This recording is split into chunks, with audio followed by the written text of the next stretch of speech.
एक छोटा सा गांव था, नाम था मोहनपुर। उस गांव में एक 200 साल पुराना कुआं था। लोग कहते थे हर रात उस कुएं से एक रोती हुई लड़की की आवाज सुनाई देती है।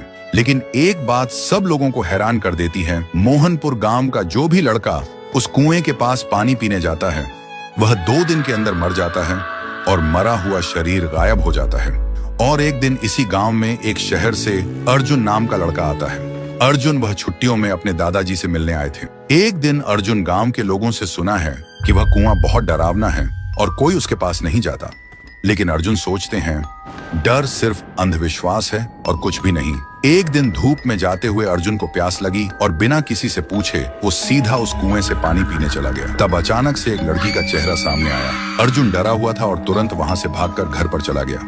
उस रात उसे नींद नहीं आती। हर समय उसे लगता है कोई उसे देख रहा है और कोई बुला रहा है। अब उसे भी डर लगने लगा था। फिर सुबह अर्जुन ने एक बुजुर्ग से पूछा, चाचा ये कुआं इतना डरावना क्यों है? चाचा ने बोला, यह कुआं बहुत पुराना है। यहाँ से आधी रात में एक लड़की की रोते हुए आवाज निकलती है और वह लड़की हमेशा लड़कों को ही अपना शिकार बनाता है। आज तक इसका राज कोई समझ नहीं पाया। इस बात को सुनकर अर्जुन वहां से निकल पड़े और घर में आकर एक पाखंडी बाबा को कॉल करके बुलाता है ताकि इसका राज क्या है वह जान पाए। और आखिरी दिन पाखंडी बाबा आता है और गांव के सभी लोग इकट्ठा होता है।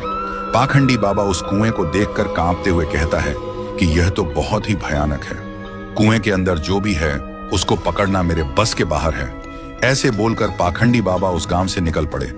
ऐसी स्थिति में गांव वाले का डर और भी बढ़ जाता है। अर्जुन के मन में सवाल उठते हैं कि उस दिन मैंने जो देखा क्या वह मेरा वहम था, और आज तांत्रिक ने क्या देखा जो डर के भाग गया।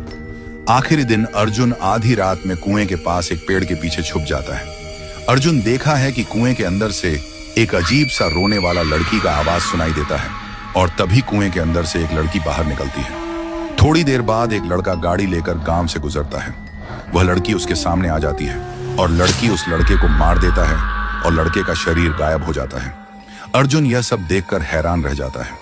उसके दिमाग में एक ही सवाल घूमता है कि यह लड़की कौन है जो लड़के को ही अपना शिकार बनाते हैं, लड़कियों को क्यों नहीं?